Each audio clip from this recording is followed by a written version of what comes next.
Irashaimase. Hello and welcome to Fitaurus Kitchen. I'm your host, Chef Fitaurus. It's time once again for Shoot 'em Up Saturday, and on the menu this Saturday we have Lightening Force, Quest for the Dark Star, the ultimate Genesis shoot 'em up, now on the Switch. What kind of taste will it have? Let's get cooking and find out. Lightning Force, or as it was known outside of North America, Thunder Force 4, is widely regarded as one of the best shoot 'em ups on the Sega Genesis. Its gameplay, its graphics, its music, all regarded as some of the best, and it's a recognition I feel is well deserved. Today we're looking at the Sega Ages release for the Switch, one of the first Sega Ages releases to come out for the Switch, and it's a release I feel does justice to the title itself. So a lot of the features that are added here are kind of lifted from the Sega Saturn version of Thunder Force 4, but that's definitely not a problem. So the game itself is ported to the Switch by the awesome shoot 'em up masters at M2, known for their M2 Shot Trigger series, and they've given this one just as much love as I feel that they give their own releases. So we have the original mode, which you can play with the base game itself, although it adds the ability to change your player craft once you've defeated the game. You can play as either the base Rhinox or the Styx from Thunder Force 3.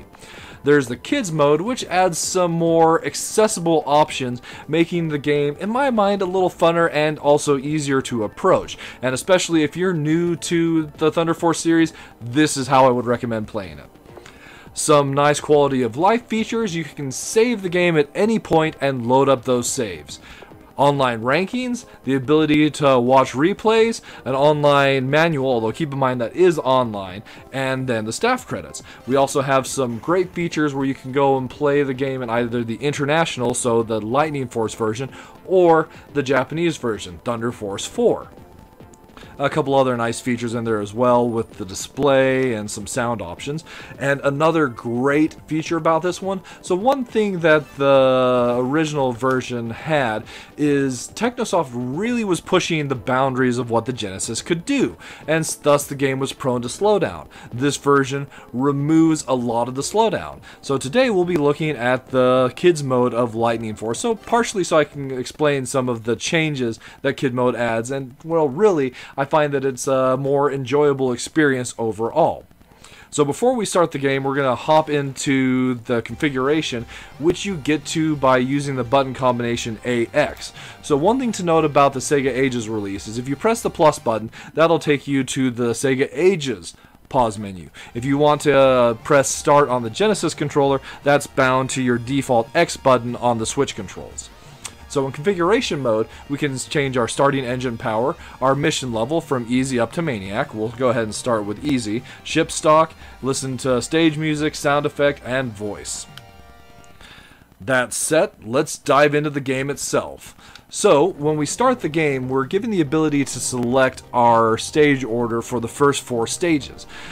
This is something that Thunder Forces generally do, and it's one of the features I love about the series. Though unlike 3, which gives you your starting stage and then the other 2 stages that you play out in the normal order, you can pick them in any order you want. You just pick the D-pad button that will go and correspond to the stage, and you can set it. So we can do the Ruin first against the Hell Arm, the Air Raid against the Rat Carrier, the Strite against the Gargoyle Diver, and Dazer for the Fomohat. Then you get to confirm. Once we select our stage, we're dropped into the horizontal scrolling beauty that is Lightning Force. So unlike previous Thunder Force titles, though, one thing that Lightning Force has is a significantly larger stage than what was available in Thunder Force, where you basically just had one vertical screen. In several of the stages in Lightning Force, you have several vertical screens. So sometimes you have to be careful, as there'll be enemies above or below that could potentially deal you harm if you're moving up and down without knowing where the enemies are. So we start off with 2 weapons by default, the twin shot and the back shot, both of which can be upgraded. The upgraded version of the twin shot is the blade here, which is super powerful, though it does have a couple drawbacks in a couple scenarios, and I might get to those as I play. The back shot is really awesome for taking out enemy shots. Another weapon we've picked up in this stage is the snake, which has the ability to drop bombs above and below, which will move along the ground, dealing heavy enemy to the damages on the ground. Not particularly useful in this game, as you don't often come across enemies on the ground above and below you, but it's still nice to have. And then the last weapon that we can pick up is the hunter, or at least in this stage. There's one other one that we'll get to probably next stage. The hunter is a homing shot, which will home in on the enemies and deal damage. Each shot is individually weaker, but with as many as you can pump out, especially once you have your options called the claws, while going and flying around me, it becomes a force to be reckoned with. So here we are against the boss of our first stage, although this is technically, is it stage 3 or 4? I can't remember which, but it's one of the two. It'll tell us once we clear it.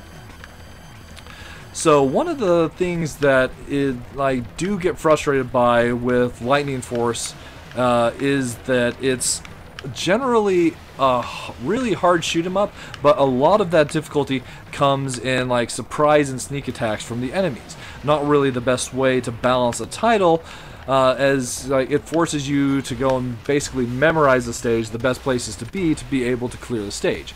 That boss down, we see that it was actually stage 2 that we just cleared, and we move on to the next stage that we selected, the air raid. So this one doesn't have any additional vertical height, but we do have some awesome parallax with all these ships in the background. We also collect our last weapon, the freeway. So the freeway is an interesting one.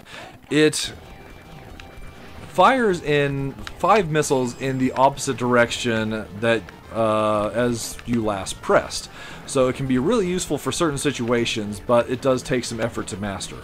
So they were really pressing the Genesis's abilities with this title, and so the original game had quite a bit of slowdown into it. You can play with that original slowdown if you want, but it's great that we have the option to turn it off in the menu options of the Sega Ages settings. Though there is a little bit of slowdown here and there, and that's more by design. Just something to keep in mind. So we'll just go ahead and use the hunter as we move through these tight fitting sections, just to make our life a little bit easier.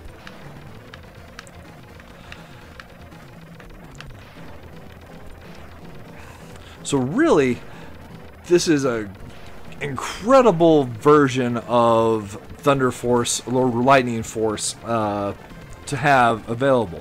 Although that does bring up the interesting question, why Lightning Force? I really want to know why they felt they needed to change the series, as especially on just the Genesis itself, they had released both Thunder Force 2 and Thunder Force 3 as Thunder Force 2 and 3.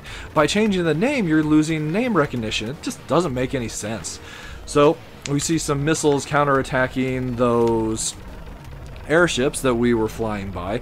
Interesting note, there are occasional times that larger ships, like these airships here, will move down, and what's actually going on is it's scrolling a layer of parallax, and those ships aren't actual sprites, but they're part of the background.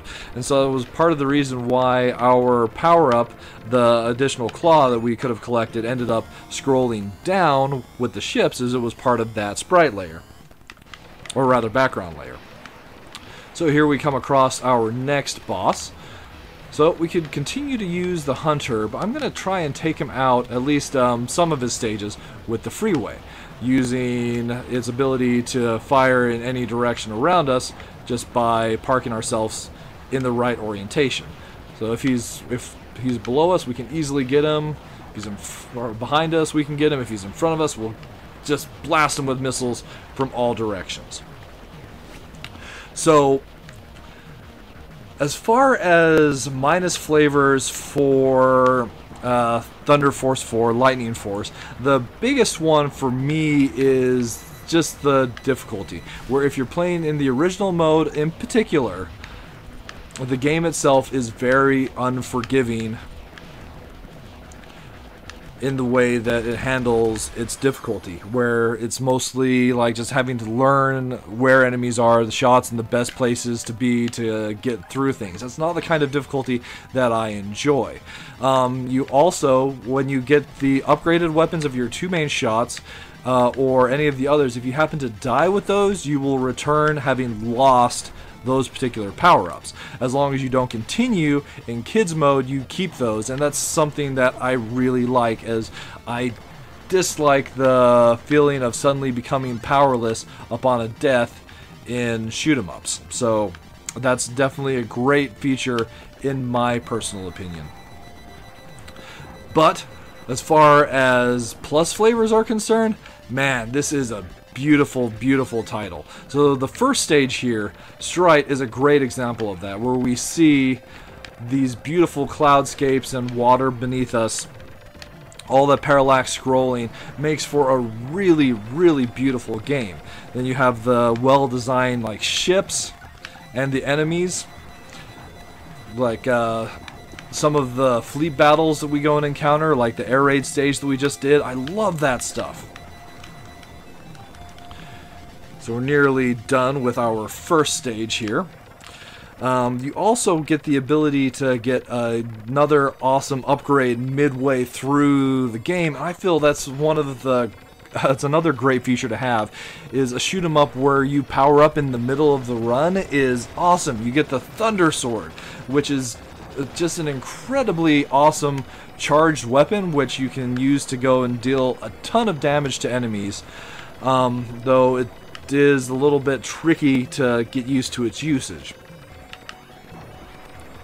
So other like plus flavor aside from the graphics is the great soundtrack. So if you're into like Genesis synth soundtracks, this is by far one of the best that's available. And then lastly, we just have the true classicness that is Thunder Force 4 or Lightning Force. The game itself just like stands above as a great shoot 'em up. Difficulty aside, everything else it does just feels so right. The boss battles are epic. As you go and progress through the story, you become more powerful. That part is yet another epic feature. You've got space battles, you've got battles on planets, you've got battles in space colonies. So much there that's just perfect.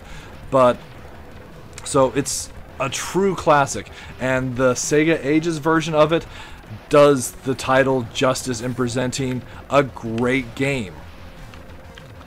So there you have it, Thunder Force 4, Lightning Force, The Quest for Darkstar, served up for your enjoyment.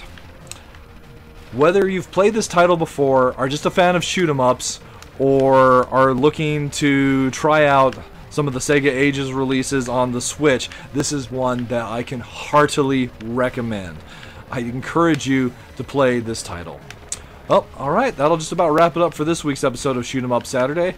As always, I want to thank you so much for coming out and joining me this week, and I look forward to seeing you again next week.